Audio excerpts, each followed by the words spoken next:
السلام علیکم ورحمۃ اللہ وبرکاتہ۔ عزیز طالبات، امید ہے آپ سب خیر و عافیت کے ساتھ ہوں گے۔ آج ہم ترجمہ و تفسیر قرآن کا 17واں سبق پڑھیں گے۔ سورۃ النساء ہم شروع کر رہے ہیں۔ اللہم صلی علی محمد وانزلہ المقعد المقرب عندک یوم القیامہ۔ اعوذ باللہ من الشیطان الرجیم، بسم اللہ الرحمن الرحیم۔ سورۃ النساء مدنیہ وہی 176 آیۃ و24 رکوع۔ سورۃ النساء مدنی ہے اور اس میں 176 آیات اور 24 رکوع ہیں، یعنی یہ 176 آیات اور 24 رکوع پر مشتمل سورت ہے۔ ترتیب نزول کے اعتبار سے یہ 92 نمبر پر ہے، جبکہ ترتیب توقیفی اور ترتیب مصحفی میں یہ 4 نمبر پر ہے۔ یہ سورت آپ صلی اللہ علیہ وسلم کے مدینہ منورہ ہجرت فرمانے کے بعد کے ابتدائی سالوں میں ہی نازل ہوئی اور اس کا اکثر حصہ جنگ بدر کے بعد نازل ہوا تھا۔ یہ وہ وقت تھا جب مدینہ منورہ کی نوزائیدہ مسلمان ریاست مختلف مسائل سے دوچار تھی۔ زندگی کا ایک ڈھانچہ ابھر رہا تھا جس کے لیے مسلمانوں کو اپنی عبادت کے طریقوں اور اخلاق و معاشرت سے متعلق تفصیلی ہدایات کی ضرورت تھی۔ دشمن طاقتیں اسلام کی پیش قدمی کا راستہ روکنے کے لیے سر توڑ کوششیں کر رہی تھیں اور مسلمانوں کو اپنی جغرافیائی نظریاتی سرحدوں کی حفاظت کے لیے نت نئے مسائل کا سامنا تھا۔ سورۃ النساء نے ان تمام معاملات میں تفصیلی ہدایت فراہم کی ہے۔ چونکہ مستحکم خاندانی ڈھانچہ کسی بھی معاشرے کی بنیاد ہوا کرتا ہے، اس لیے یہ سورت خاندانی معاملات کے بارے میں مفصل احکام سے شروع ہوئی۔ چونکہ خاندانی نظام میں عورتوں کا بڑا اہم کردار ہوتا ہے، اس لیے عورتوں کے بارے میں اس سورت نے تفصیلی احکام عطا فرمائے ہیں، اسی لیے اس سورت کا نام سورہ نساء ہے۔ جنگ احد کے بعد بہت سی خواتین بیوہ اور بہت سے بچے یتیم ہو گئے تھے، اس لیے سورت نے شروع ہی میں یتیموں کے حقوق کے تحفظ کا انتظام فرمایا ہے اور آیت نمبر 14 تک میراث کے احکام تفصیل سے بیان فرمائے ہیں۔ زمانہ جاہلیت میں عورتوں کے ساتھ طرح طرح کے ظلم ہوتے تھے۔ ان مظالم کی ایک ایک کر کے نشاندہی کی گئی اور معاشرے سے ان کا خاتمہ کرنے کی ہدایت دی گئی۔ نیز طلاق و نکاح کے مفصل احکام بیان کیے جا رہے ہیں۔ میاں بیوی کے حقوق متعین فرمائے گئے۔ اعوذ باللہ من الشیطان الرجیم، بسم اللہ الرحمن الرحیم۔ یا ایھا الناس اتقوا ربکم الذی خلقکم من نفس واحدۃ وخلق منها زوجها وبث منهما رجالا كثيرا ونساء واتقوا الله الذي تساءلون به والأرحام ان اللہ کان علیکم رقیبا۔ صدق اللہ العظیم۔ یا ایھا الناس اتقوا ربکم الذی خلقکم من نفس واحدہ، اے لوگو اپنے پروردگار سے ڈرو جس نے تمہیں ایک جان سے پیدا کیا، وخلق منها زوجها اور اسی سے اس کی بیوی پیدا کی، وبث منهما رجالا کثیرا ونساء اور ان دونوں سے بہت سے مرد اور عورتیں پھیلا دیے، واتقوا اللہ الذی تساءلون به والارحام اور اللہ سے ڈرو جس کا واسطہ دے کر تم ایک دوسرے سے اپنے حقوق مانگتے ہو، والارحام اور رشتہ داریوں کی حق تلفی سے ڈرو۔ جب دنیا میں لوگ ایک دوسرے سے اپنے حقوق کا مطالبہ کرتے ہیں تو بکثرت یہ کہتے ہیں خدا کے واسطے مجھے میرا حق دے دو۔ آیت کا مطلب یہی ہے کہ جب تم اپنے حقوق کے لیے اللہ کا واسطہ دیتے ہو تو دوسروں کا حقوق ادا کرنے میں بھی اللہ سے ڈرو اور لوگوں کے حقوق پورے ادا کرو۔ واتقوا اللہ الذی تساءلون به والارحام اور اللہ سے ڈرو جس کا واسطہ دے کر تم ایک دوسرے سے اپنے حقوق مانگتے ہو، والارحام اور رشتہ داریوں سے بھی ڈرو، یعنی رشتہ داریوں کی حق تلفی سے۔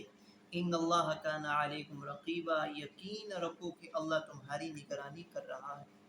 وَآتُوا الْيَتَامَى أَمْوَالَهُمْ وَلَا تَتَبَدَّلُوا الْخَبِيثَ بِالطَّيِّبِ، اور یتیموں کو ان کے مال دے دو اور اچھے مال کو خراب مال سے تبدیل نہ کرو۔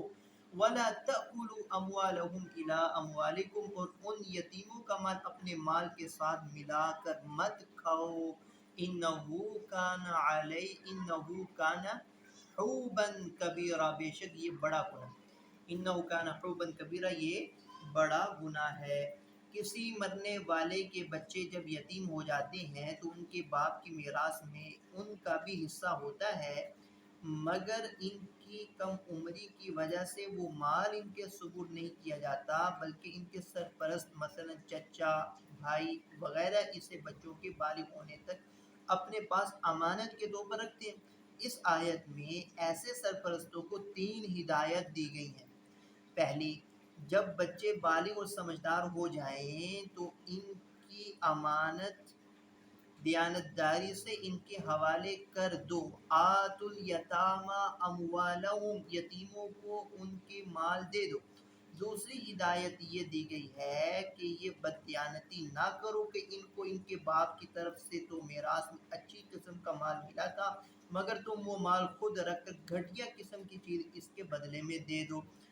تیسری ہدایت یہ دی گئی ہے کہ ایسا بھی نہ کرو کہ ان کے مال کو اپنے مال کے ساتھ گڈ مڈ کر کے اس کا کچھ حصہ جان بوجھ کر یا بے پرواہی سے خود استعمال کر بیٹھو۔ وَإِنْ خِفْتُمْ أَلَّا تُقْسِطُوا فِي الْيَتَامَى فَانكِحُوا مَا طَابَ لَكُم مِّنَ النِّسَاءِ مَثْنَىٰ وَثُلَاثَ وَرُبَاعَ، اور اگر تمہیں یہ اندیشہ ہو کہ تم یتیموں کے بارے میں انصاف سے کام نہ لے سکو گے تو ان سے نکاح کرنے کی بجائے فَانكِحُوا مَا طَابَ لَكُم مِّنَ النِّسَاءِ، دوسری عورتوں میں سے کسی سے نکاح کر لو جو تمہیں پسند آئے۔ اگر یتیموں سے نکاح کرنے کے بارے میں تمہیں اندیشہ ہو کہ انصاف سے کام نہ لے سکو گے تو فَانكِحُوا مَا طَابَ لَكُم مِّنَ النِّسَاءِ، تو دوسری عورتوں میں سے کسی سے نکاح کر لو جو تمہیں پسند آئے۔ مثنیٰ وثلاث ورباع، 2 3 اور 4 سے۔ فَإِنْ خِفْتُمْ أَلَّا تَعْدِلُوا، ہاں اگر تمہیں یہ خطرہ ہو کہ تم ان کے انصاف نہ کر سکو گے، فَوَاحِدَةً، تو پھر ایک ہی بیوی اکتفا کرو۔ او ما ملکت ایمانکم، یا ان کنیزوں پر جو تمہاری ملکیت ہے۔ ذالک ادنی الا تعولوا، اس طریقے میں اس بات کا زیادہ امکان ہے کہ تم بے انصافی میں مبتلا نہ ہوگے۔ وآتوا النساء صدقاتهن نحلہ، اور عورتوں کو ان کے مہر خوشی سے ادا کرو، نحلۃ خوشی سے۔ فإن طبن لكم عن شيء منه نفسا، اگر وہ خود اس کا کچھ حصہ خوش دلی سے چھوڑ دیں، فَكُلُوهُ هَنِيئًا مَرِيئًا، تو اسے خوشگواری اور مزے سے کھا لو، اس کی اجازت ہے۔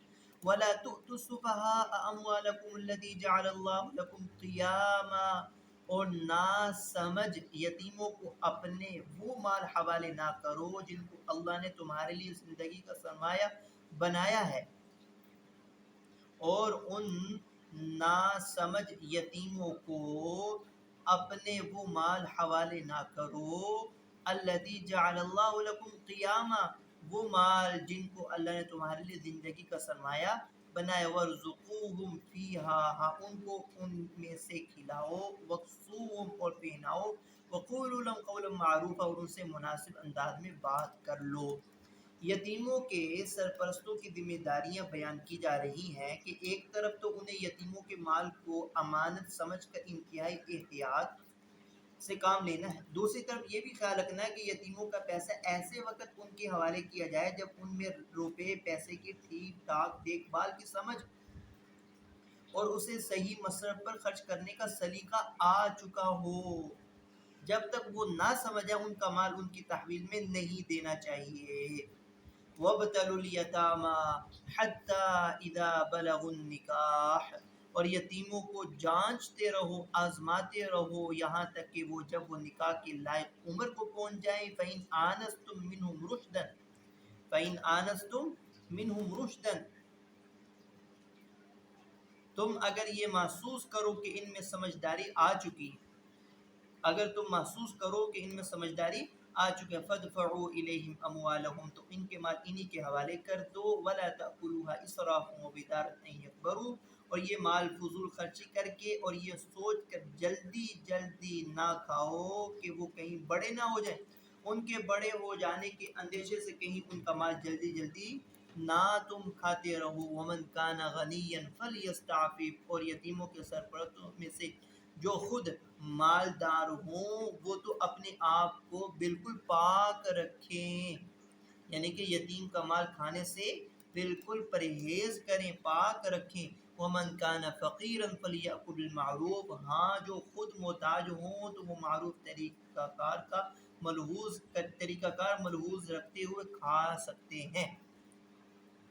فَإِذَا دَفَعْتُمْ إِلَيْهِمْ أَمْوَالَهُمْ فَأَشْهِدُوا عَلَيْهِمْ، اور پھر جب تم ان کے مال ان کو دے دو تو اس پر گواہ بھی بنا لو، وَكَفَى بِاللَّهِ حَسِيبًا، اور اللہ حساب لینے کے لیے کافی۔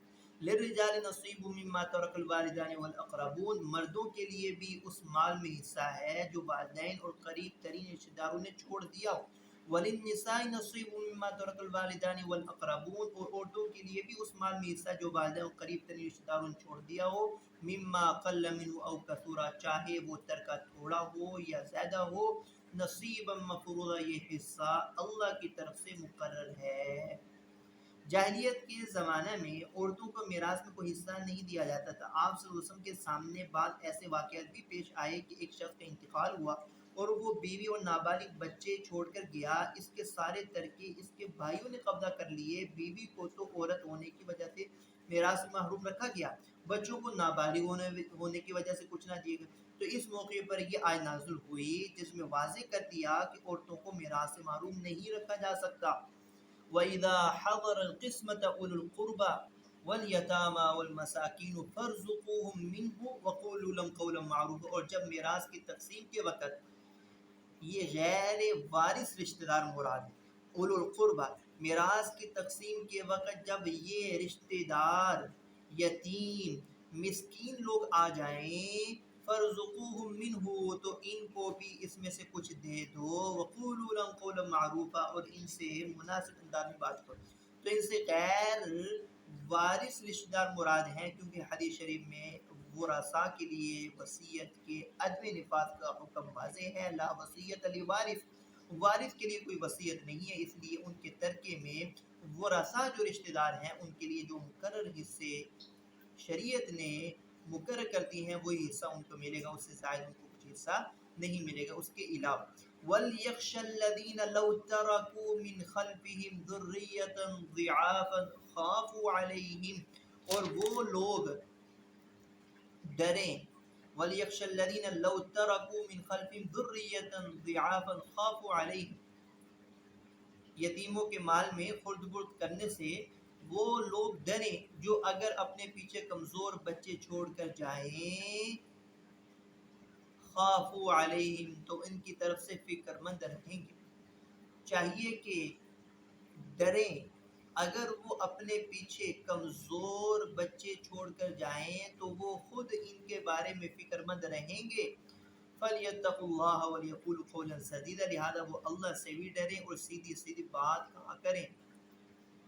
مطلب یعنی جس طرح تمہیں اپنے بچوں کی فکر رہتی ہے، اسی طرح ہمارے مرنے کے بعد ان کا کیا ہوگا، اسی طرح دوسروں کے بچوں کی بھی فکر کرو اور یتیموں کے مال میں خرد برد سے کام نہ لو اور اللہ سے ڈرتے رہو۔ ان الذین یأکلون اموال الیتامی ظلما انما یأکلون فی بطونہم نارا، یقین رکھو جو لوگ یتیموں کا مال ناحق کھاتے ہیں وہ اپنے پیٹ میں آگ بھر رہے ہیں، وسیصلون سعیرا، اور انہیں جلد ہی ایک دہقتی آگ میں داخل ہونا ہوگا۔ صدق اللہ العظیم۔ یہاں تک آج ہمارا سبق تھا۔